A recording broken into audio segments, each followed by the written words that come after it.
क्या आप PP exam के लिए तैयार हो? चलो टेस्ट करते हैं। 10 क्वेश्चन हैं, आपको 10 चांस मिलेंगे स्कोर करने के। आपको अपना स्कोर रखना है एंड देखते हैं कि कौन 10 में से 10 जो है अचीव करता है। So let us start with our MCQ series. Question number 1, a company wants to carry on banking business in India without an RBI licence, which is correct. एक कंपनी जो है बैंकिंग बिजनेस करना चाहती है RBI licence के बिना, तो इसमें से कौन सा करेक्ट है? It may do so if deposits are accepted only from existing customers. तो ये कर सकती है अगर ये डिपॉजिट ओनली एग्जिस्टिंग कस्टमर से ले, ठीक है। It may do so if its paid up capital is adequate, तो वो तभी कर सकती है जब उसके पास एडिक्वेट पेड अप कैपिटल हो। या फिर it cannot carry on banking business in India without an RBI licence, या फिर वो बैंकिंग बिजनेस नहीं कर सकती क्योंकि उसके पास आरबीआई का लाइसेंस नहीं है। Then last is it may do so if it does not use bank in its name, वो तभी कर सकती है अगर वो अपने नाम के अंदर बैंक ना यूज़ करे। तो इसमें से कौन सा करेक्ट है? सो लेट अस सी।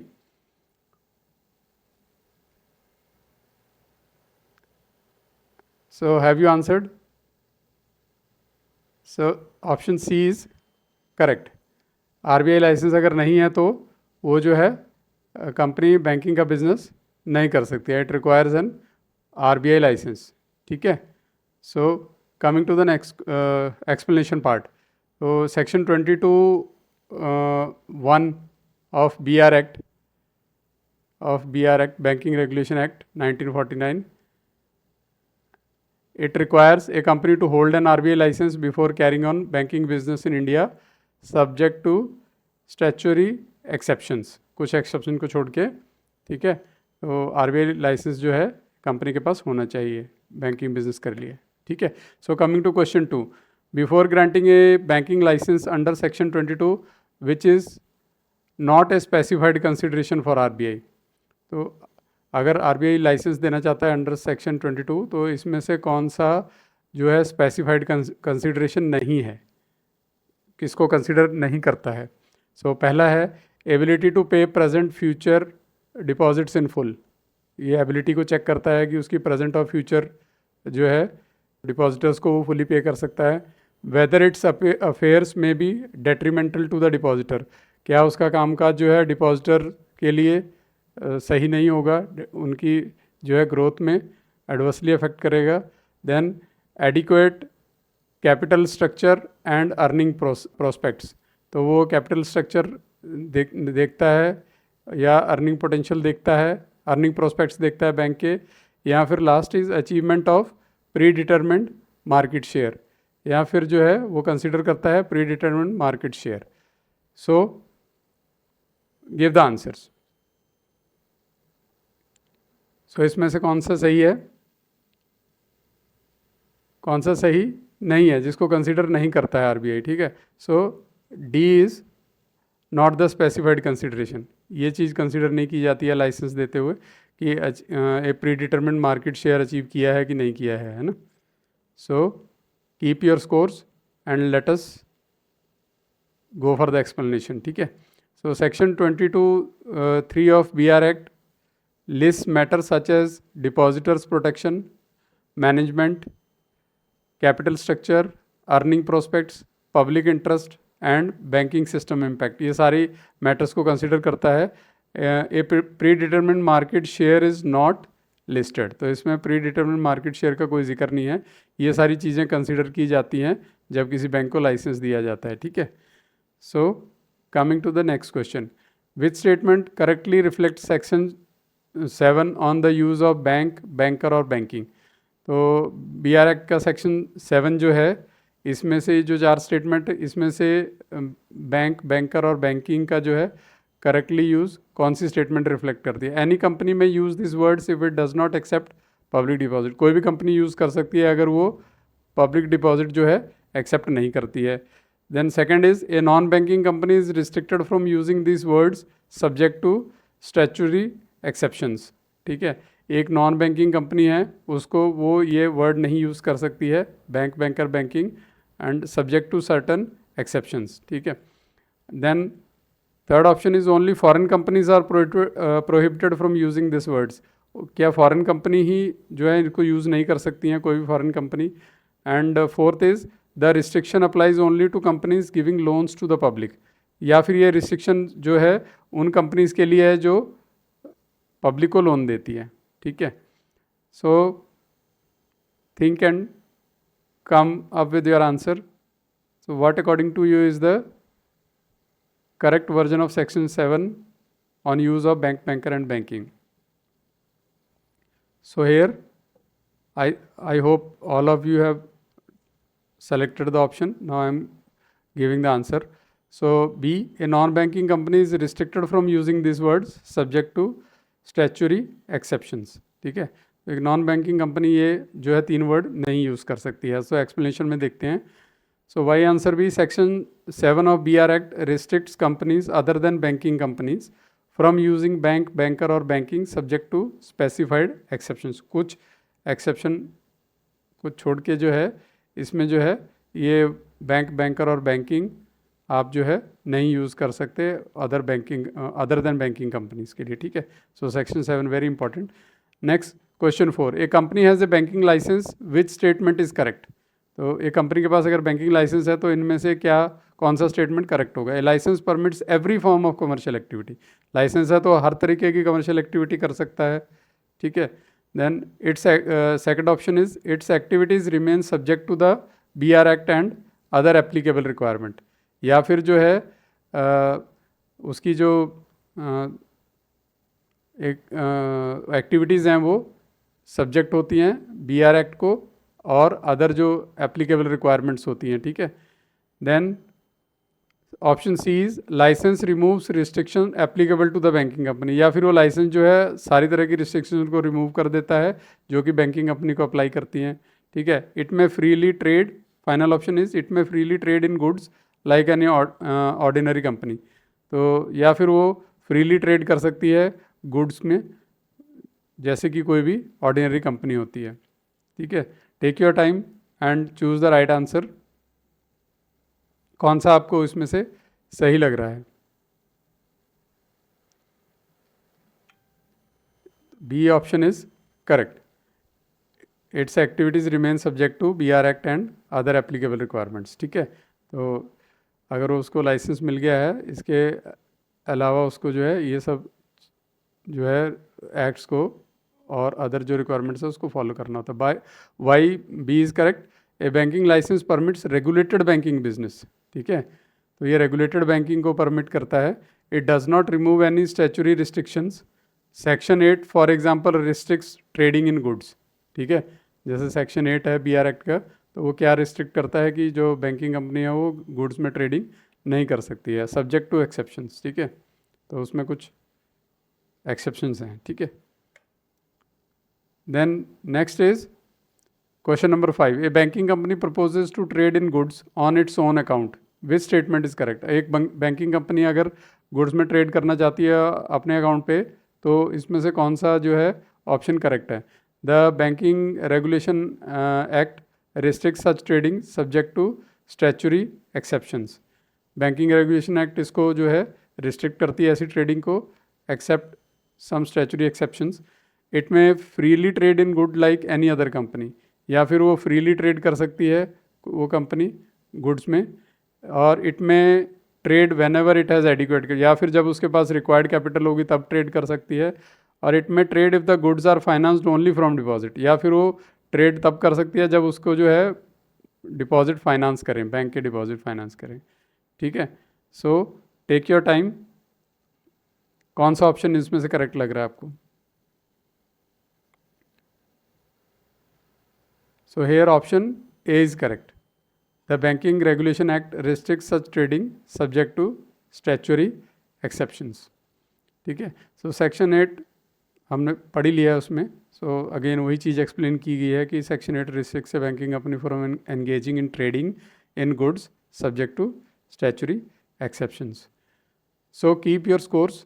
आप लास्ट में हम लोग डिस्कस करेंगे कि जो है आप किस लेवल पे पहुँचे हैं, आपकी क्या प्रिपरेशन लेवल है। So question number 6, what is the ordinary legal relationship when a customer deposit money with the bank. तो अगर बैंक को कस्टमर अपना पैसा देता है, डिपॉजिट कराता है, तो कौन सी रिलेशनशिप जो है बैंक में और कस्टमर में होती है? तो इसमें क्या बैंकर ट्रस्टी होता है और कस्टमर बेनिफिशियरी होता है, या फिर जो है बैंकर डेप्टर होता है और कस्टमर क्रेडिटर होता है, या फिर बैंकर क्रेडिटर होता है और कस्टमर डेबिटर होता है, या फिर बैंकर बेली है या customer baler in every case? तो डिपॉजिट के केस में क्या होगा आपके हिसाब से? कौन सा जो है इसमें से ऑप्शन करेक्ट है? सो मार्क योर आंसर। सो पैसा बैंक दे रहा है, बैंक को दिया जा रहा है, तो बैंक जो है डेप्टर है। So option B is correct. ठीक है, तो बैंक के पास पैसा है तो अब वो जो है डेटर है, और जो कस्टमर है वो क्रेडिटर है। ठीक है, उसने क्रेडिट पे पैसा दे दिया है बैंक को। ठीक है, so option B is correct. चलो इसका एक्सप्लेनेशन देखते हैं। An ordinary deposit creates a debtor creator relationship. The bank is debtor and the customer is creditor. The bank does not ordinarily hold the specific deposited money in trust. ठीक है, तो ये trust वाली तो बात ही नहीं है इसमें। ठीक है, तो ये सिर्फ डेटर एंड क्रेडिटर रिलेशनशिप है। So coming to the question 7, a customer has a credit balance in a saving account, which statement is correct?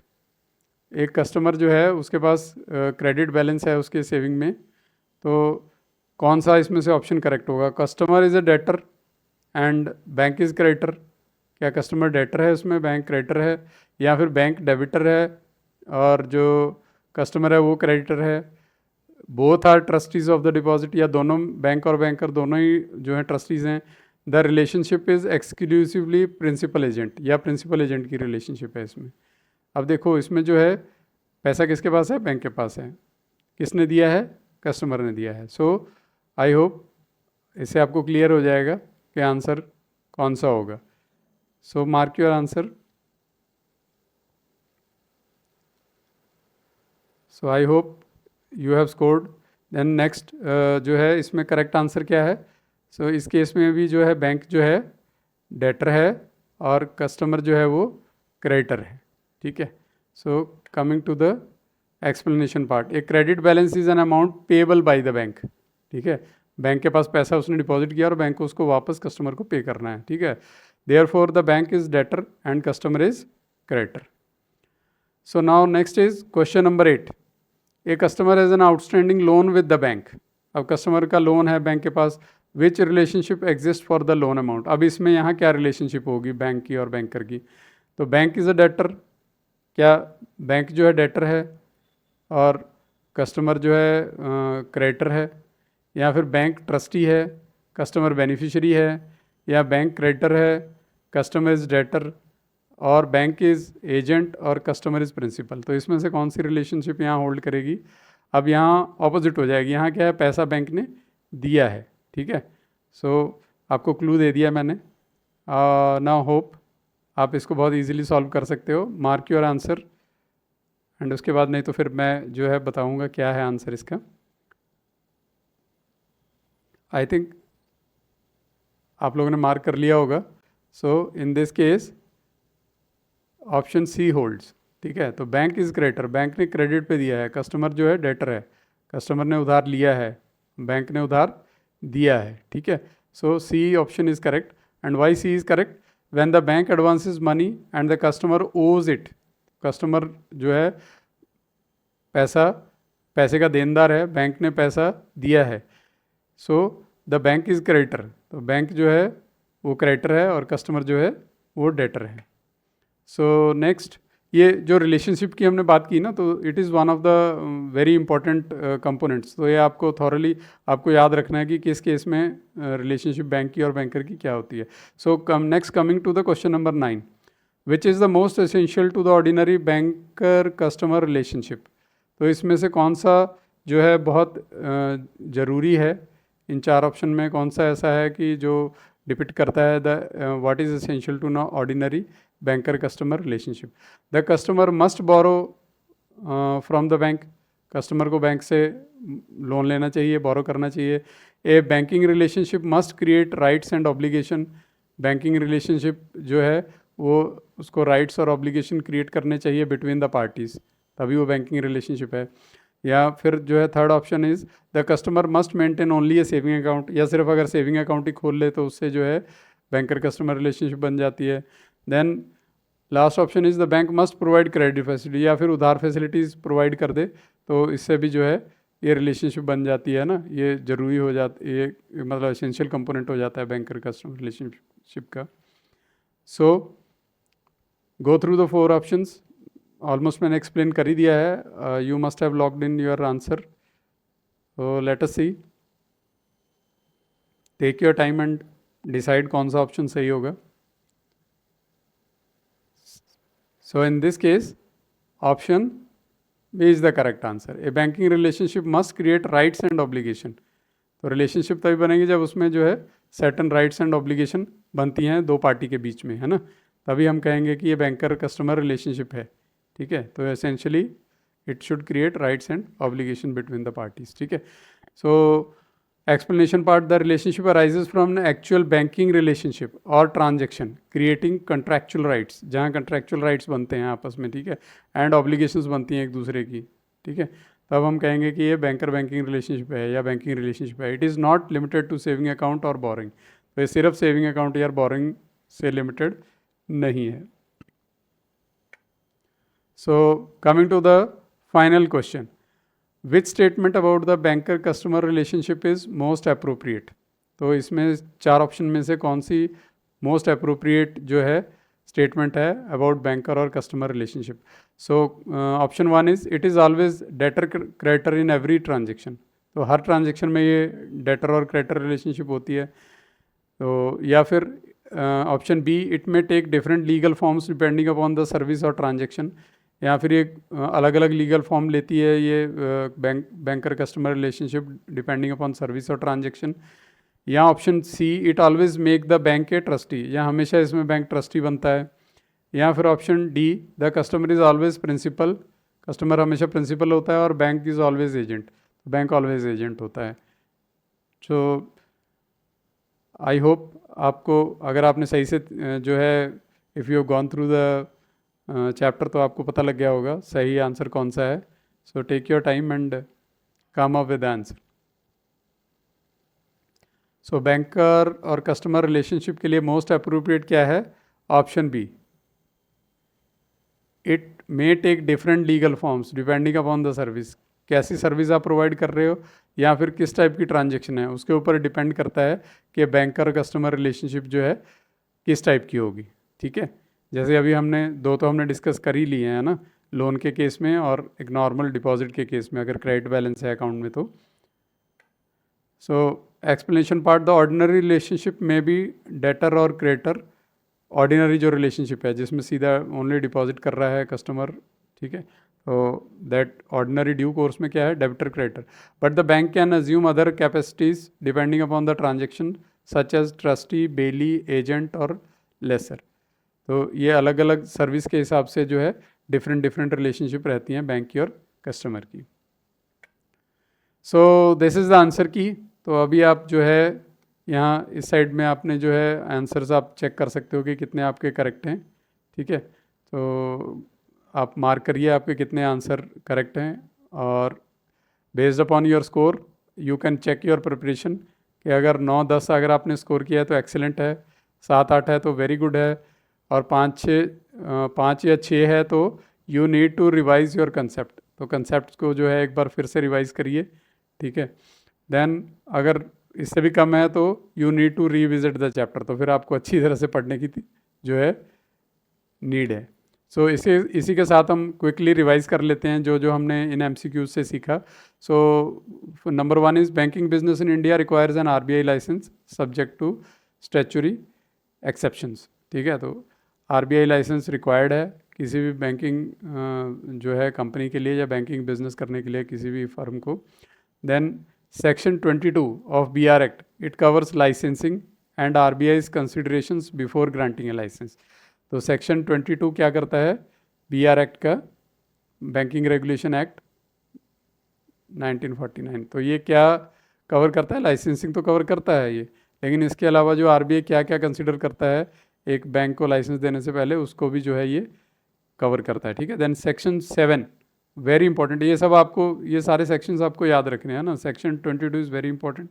Then 7 और 8 ये भी very often they are covered in the MCQ. तो section 7 जो है ये restrict करता है use of bank, banker and banking subject to exceptions. कुछ कंपनीज को एक्सेप्शन हैं, बट लेकिन ये बाकी जो नॉन बैंकिंग कंपनीज हैं they cannot use the word bank, banker and banking. तो ये कौन डिसाइड करता है, रेगुलेट करता है? सेक्शन 7. तो section 8 restricts trading in goods by banking company. तो 8 जो है section 8 of BR act, it restricts trading in goods. तो बैंकिंग कंपनी जो है वो गुड्स में ट्रेड नहीं कर सकती, सब्जेक्ट टू एक्सेप्शंस. कुछ एक्सेप्शंस हैं, ठीक है, बट लेकिन मेजरली रिस्ट्रिक्टेड है trading in goods. So 5th point हमने जो MCQs में जो हमारा आया है डिस्कशन में, so ordinary deposit relationship is bank is debtor and customer is creditor. तो ऑर्डिनरी रिलेशनशिप क्या रहती है, नॉर्मल जो डे टू डे उसमें बैंक जो है डेटर रहता है और कस्टमर जो है क्रेडिटर रहता है. And then legal relationship can change with the nature of the banking transaction. Banking किस टाइप की ट्रांजेक्शन है, और बैंकिंग ट्रांजेक्शन ऑब्लिक सर्विस, किस टाइप की सर्विस प्रोवाइड कर रहा है बैंक, और ट्रांजेक्शन कैसी है, उसके हिसाब से जो है बैंकर और कस्टमर की जो है रिलेशनशिप वो डिसाइड होती है. So with this we come to the end, and please stay tuned for our next MCQ series on PPB and banker. इसमें हम जो है बैंकर और कस्टमर रिलेशनशिप के और फर्दर कंसेप्ट को डिस्कस करेंगे.